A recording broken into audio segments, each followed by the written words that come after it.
Greetings, everyone. Welcome to my sketchbook. Hey, happy birthday, Jan. Hope you're having a great day. I'm going to do a doodle here, I think.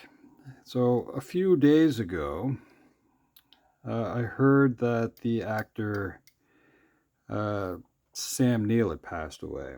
Now, I'll be honest with you, I hadn't perfectly followed his career. What I do know, though, is every television show or movie that I've seen him in, he was always fantastic. So, two things that I learned recently. First thing, I suppose, would be that his name actually isn't Sam. So, professionally known as Sam, his name was Nigel. The second thing, which I don't know if I've ever picked up on, was that he has two L's in his last name. I don't know why, after, years and years of seeing him, why I wouldn't have noticed that really before. But there you go. The idea that I have floating in my head is I want to draw a dinosaur, but I'm going to try to make up something and see how it goes. And yeah, so kind of make it a bit of a tribute to his character from Jurassic Park, which is how I think a lot of us uh, kind of remember him. At least that's the way I do in my head. Probably the biggest role may not have been his favorite. I don't know. I'm sure he enjoyed working with Spielberg. Um, yeah, so I'm going to try to make up a dinosaur, kind of, and see what happens. So let's see. We're drawing lots of like uh, dragons and stuff. It's kind of interesting.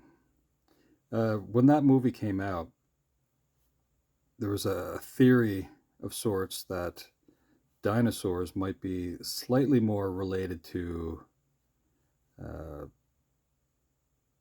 birds than, let's say, reptiles. And that's kind of interesting. That perhaps that they'd have feathers or uh, something like that anyway. Which up to that point, I think a lot of us kind of thought of them as being more like maybe skin like elephant, maybe skin like uh, reptiles, like, let's say alligators. Um, but yeah. And another thing that was kind of new to me when that movie came out is that I wasn't really aware of the velociraptor. Of course, not long after you'd have the introduction of the Toronto Raptors basketball team. So, kind of interesting. A lot of stuff involved with that movie. Some of the most advanced, technologically speaking, computer graphics, which actually still kind of hold up pretty well for its time. Um, but yeah, phenomenal. I believe whenever they were coming out with that movie, they were filling rooms with computers to get that modeling and stuff done. And I believe Industrial Light and Magic really pioneered a lot of this stuff for the movie. I feel like I would have seen something to do with like uh, either Blu-ray extras or, well, maybe it was like just a DVD extra, which is kind of where I remember a lot of that kind of stuff. Uh, Sam Neill plays Dr. Alan Grant in Jurassic Park. And he's brought in as a paleontologist, uh, which is an interesting field because you have to have a working knowledge of anatomy, I guess, as well. But because it sounds terrible, what I'm going to say, a lot of that is an educated guess. You don't always get to know exactly what the creature would look like. And so dinosaurs really haven't, as a word, hasn't really been around an exceptionally long time. They would have been some version of a dragon or uh, giant lizard is kind of, what they would have been thought up as. So, anyway. Oh, yeah. No, he was brought in as a paleontologist or an expert, just to get his take on this new park that uh, Richard Attenborough's character plans to open to the public. And probably not a great idea, I guess, is how you would talk about that. The movie is based on the works of Michael Crichton, who he's I'm not sure if he directed it. So sometime back in the 1970s, he would have put out a movie with Yul Brynner called Westworld, and or called Westworld. I don't know if it was called The Westworld, which is like a theme park with animatronic characters that you could interact with, and things run amok. A little more recently, probably around 10 years ago, J.J. Abrams brought the Westworld to HBO, I believe. And same kind of premise. There's like a theme park. As a tourist, you could show up and you could interact with some characters from, well, the old Wild West. I kind of think that these movies and TV shows are kind of meant as a cautionary tale of sorts. That, you don't really play games with certain intelligences or technologies just because things can go bad. And yeah, well, there's no benefit to that, I guess. I don't know if I would go to a theme park that had creatures brought back as powerful as a T-Rex.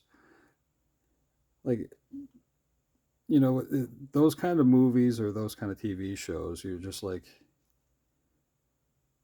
you almost want to scream at the screen, like, hey, why are you doing this? This is a bad idea.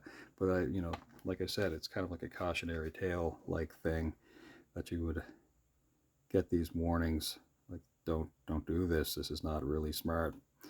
But somebody would. That's the strange thing, because there's probably a lot of money to be made.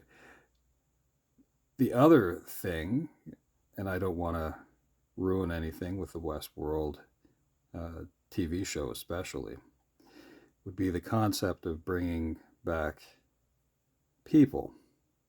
If you can do this with dinosaurs, then why can't you do the same thing with people? In the movie, we are introduced to, I'm going to call it DNA manipulation. Dr. Hammond's character shows everybody this cane that he's walking around with. That on the end of it, there's, I guess you'd call it like a finial topper-like thing that has encased in amber, sort of like a petrified tree sap that has a mosquito in it. And from what I remember, they were able to extract DNA from a mosquito that somehow got through the skin of dinosaurs, and were able to somehow splice them together with like frogs or something like that, some sort of amphibian or some receptive type host to grow. Anyway, so I feel like I'm not really telling that story very well. And then again, I don't have to.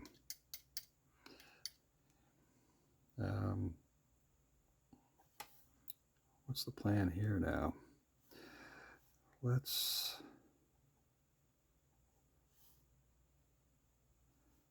try to figure out something here. Let's go some claw-like things.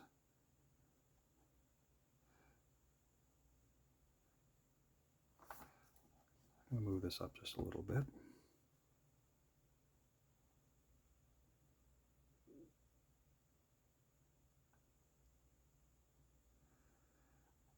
The idea that you could have a creature like a velociraptor is kind of scary. It's scary in the same way to me as orcas. You know, fairly intelligent. They would be probably able to figure out lots of things. I know orcas, in their hunting practices, they're able to figure out stuff. I remember watching a video of like orcas hunting, I think, it would have been seal that were trying to hide out on like ice floes or something like that. And they were knocking them off that. Anyway, pretty remarkable and kind of scary, like I said.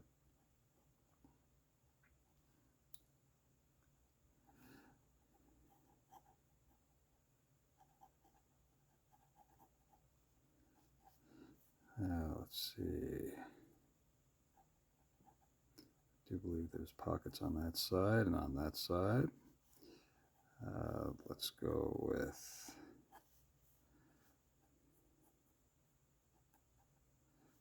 pocket here, little pocket flap.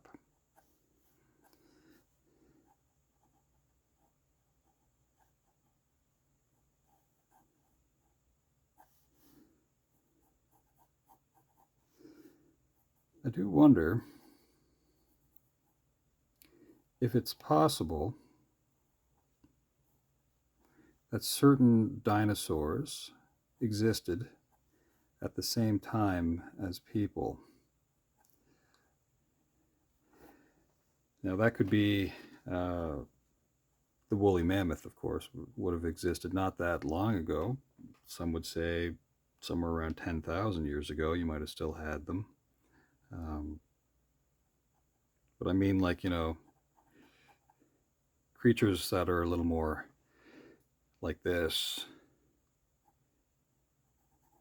That'd be kind of interesting. Now, let's see. This creature does not have opposable thumbs.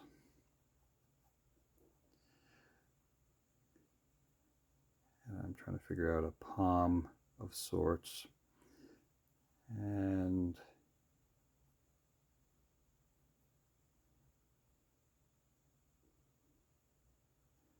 yeah, let's see.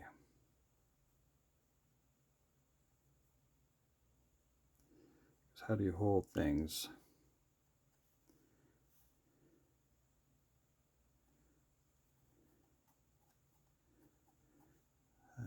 go past this knuckle as a, yeah.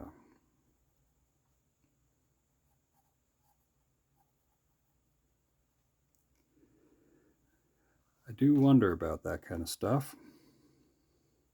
And of course, you know what's going to happen with the pinky.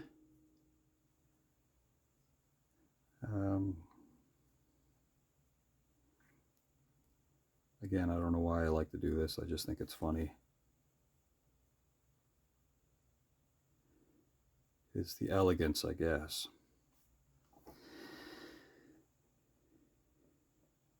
Okay. We'll worry about some of the shading after. So right now, I'm working on a version of a torch.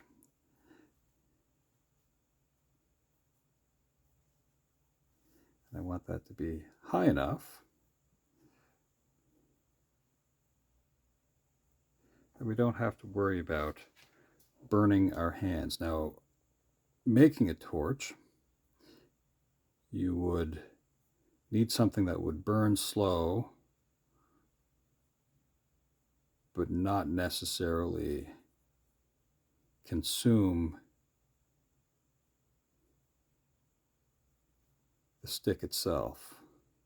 So you would, let's say you'd find like tar, and you would use a piece of cloth and you would wrap it around the end of the stick, and then you would light the stick, or the cloth I should say, on fire.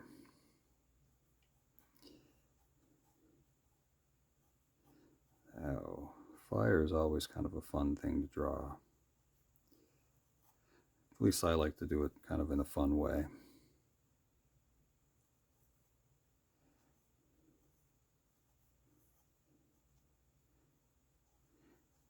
I'm going to treat this more like it's the light source, of course, as well. Have little sparks kind of coming off it a little bit. And smoke.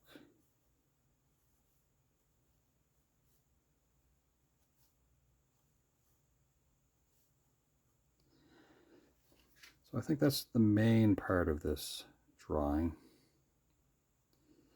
Now, let's see if we can try to figure out a couple of things here. We'll have buttons on the shirt.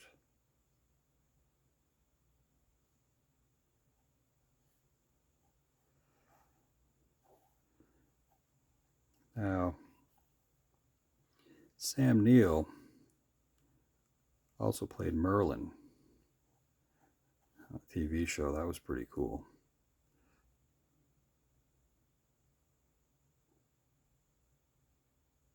Yeah, awesome actor. I learned that on Instagram, his account gave him as part of the moniker the prop, which probably is one of those things that lets you know where he was in the process of filmmaking as an actor. So there's different levels of acting, of course. There's method actors and whatnot, and I think it's generally a collaborative thing.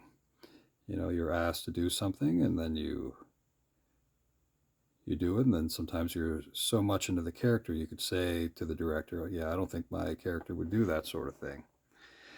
Let's have the eyes kind of forward in our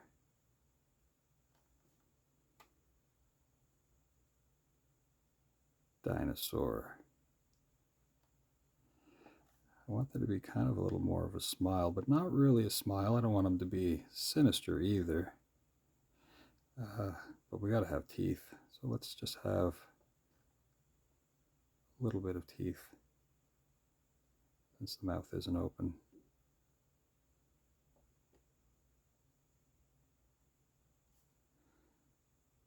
at least we know.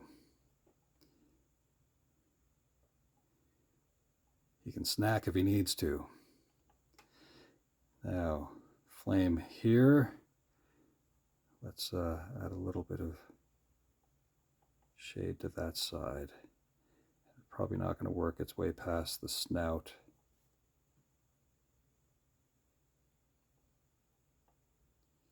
I wasn't perfectly sure if I was going to draw something like this. I'm sure there's lots of tributes. As I said, I didn't perfectly follow his career. I did watch a lot of his movies,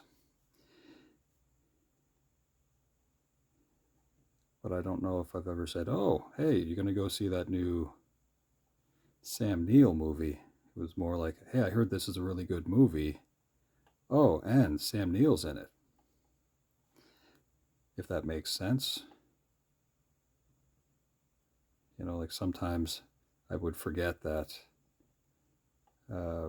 let's say, Leonardo DiCaprio. Like I wouldn't really remember the name of the movie. Be like, oh, okay, Leonardo DiCaprio movie. Turns out it's Shutter Island or whatever it was. But Sam, to me, was one of those actors that was such a, I don't know, just sort of fall into those roles so well.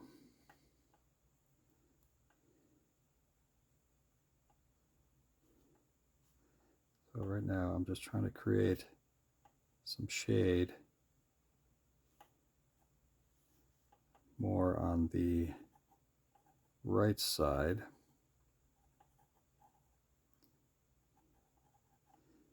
Well, my right side, the creature's left side, away from this stuff here.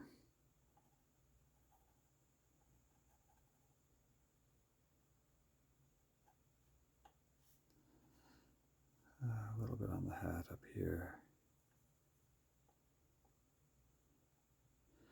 Now, I don't know if the fedora is the greatest, most iconic hat for explorers or not. Of course, there's Indiana Jones. But the Egyptologist fellow, I don't remember his name. Is it Dr. Kofi? Anyway, he wears a fedora, so I don't know what makes a hat meant for explorers. I don't understand Egyptology. Again, there's some weird kind of gatekeeping stuff going on and best guess type things. I'm sure, you know, you become the authority on certain things, but I think you kind of want to control the narrative too.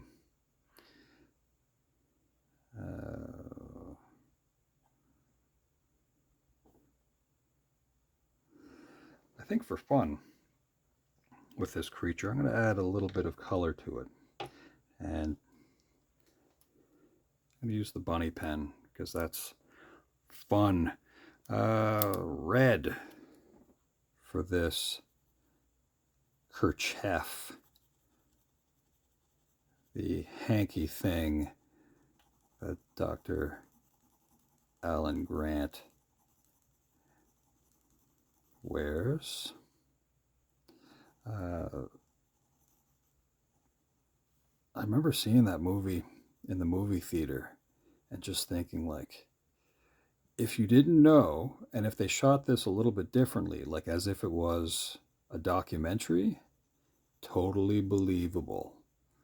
Like that's how good the graphics were for its time. It was just like, it was so phenomenal.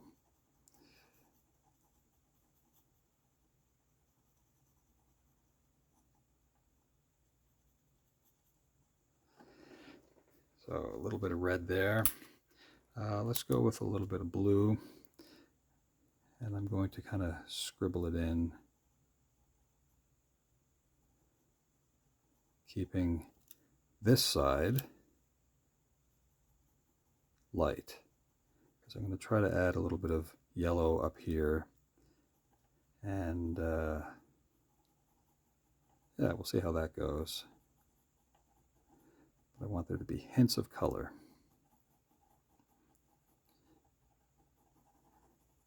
Down here a little bit darker.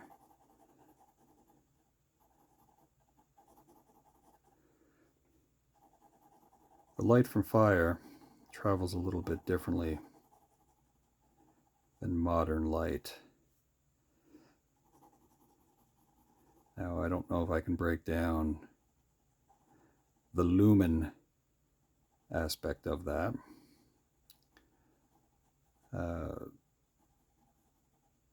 But candlelight, I think, is how you would work lumen.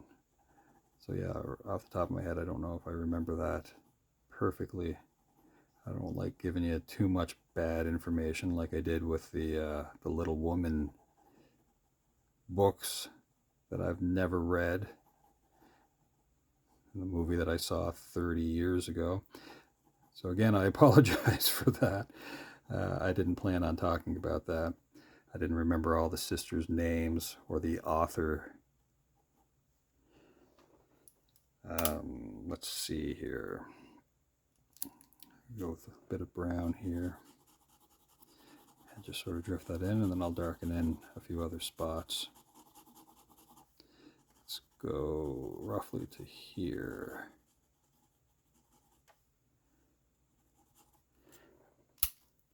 Now let's get some yellow going.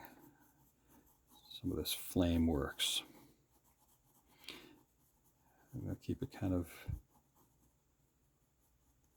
there.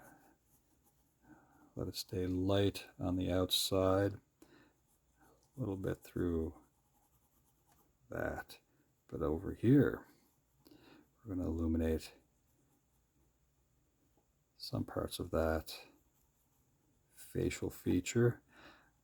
I don't know what to call this dinosaur-like creature. It's kind of reptilian, I guess.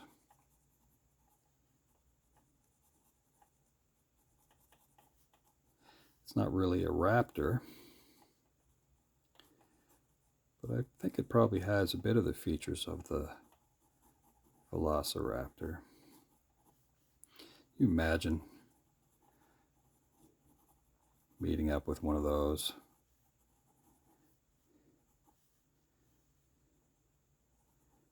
So let's go with a bit more across the face of the creature on this side of the hand there, and a little bit on that neck kerchief. Let's do kind of a quick-ish outline and shade, and then be done with this.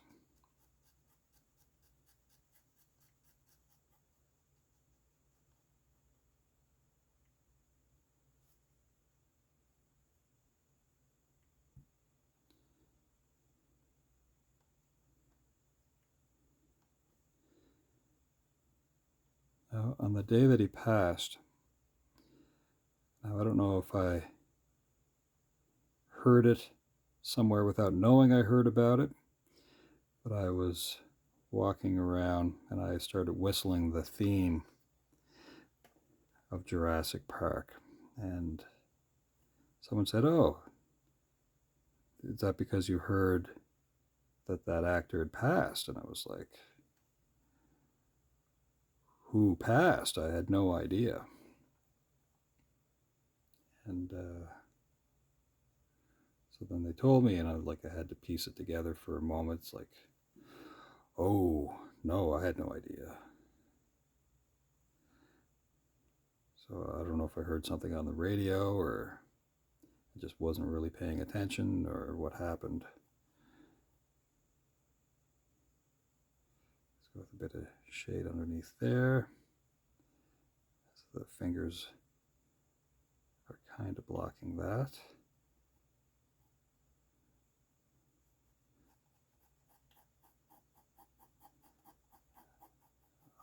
go from my left to right as much as I can.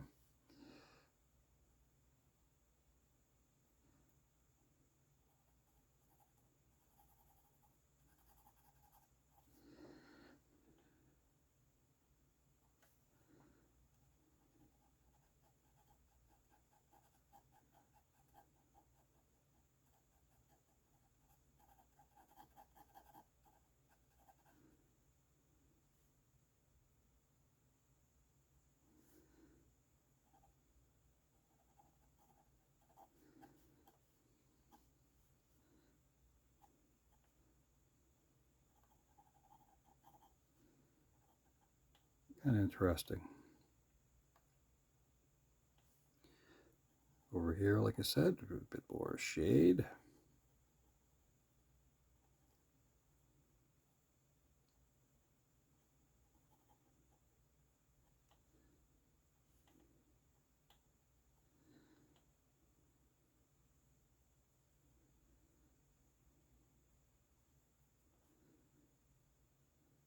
So you can let me know in the comments what your favorite dinosaur is, and did it change with this movie? Did you like the brontosaurus or stegosaurus, or did you like the flying creatures?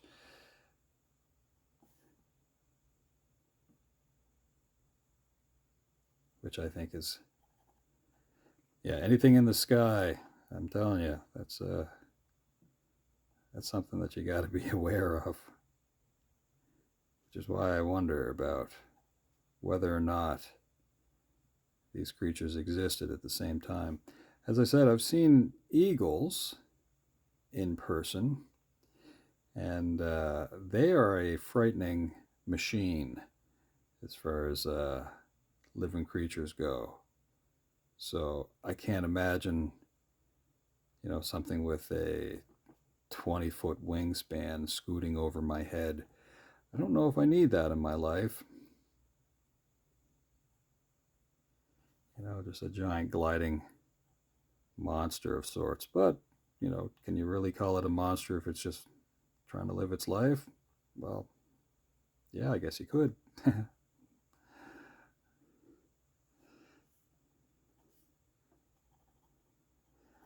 go with a little bit more shade over here.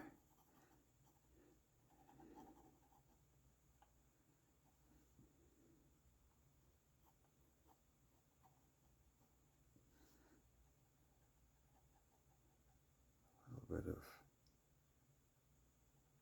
hiding in this.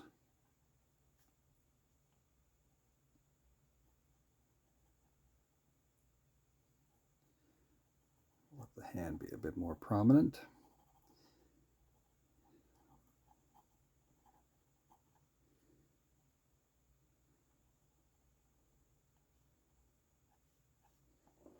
Okay.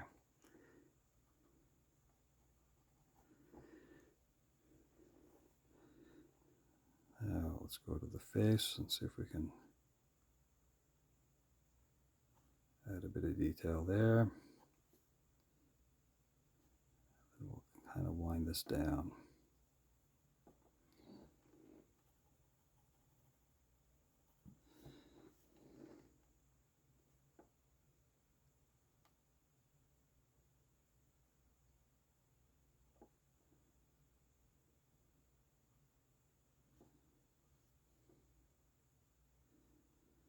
Now, I would think that Sam Neill and Spielberg are probably pretty close in age. Both of them considered baby boomers, born just after the Second World War. And so Sam lived to 78. I believe Spielberg is in that same age bracket or category or what have you.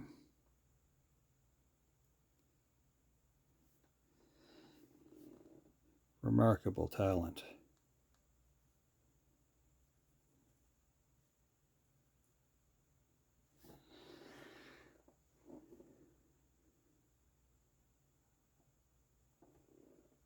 think this is going to be it.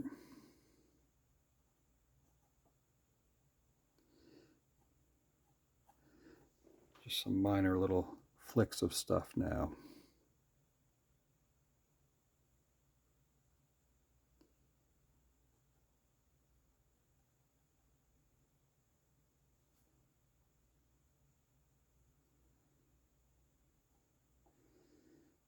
All right.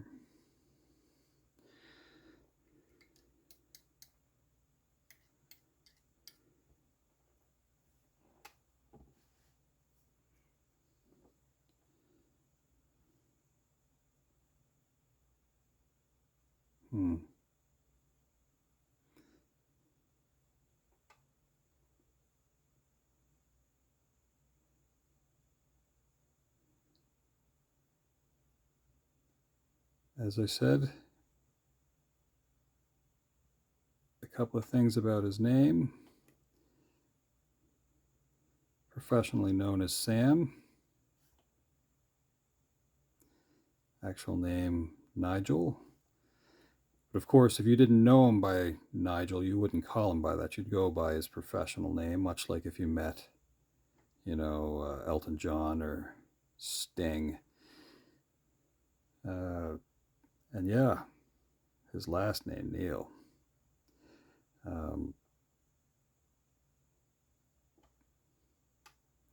Two L's, which I don't know if I would have guessed that.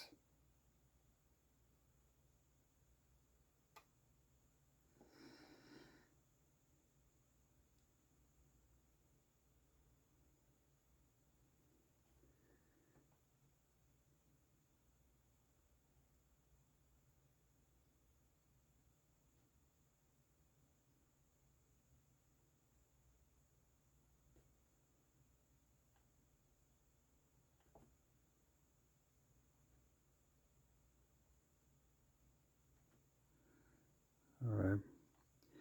Well, folks, I hope you have a wonderful day. Again, Jan, happy birthday.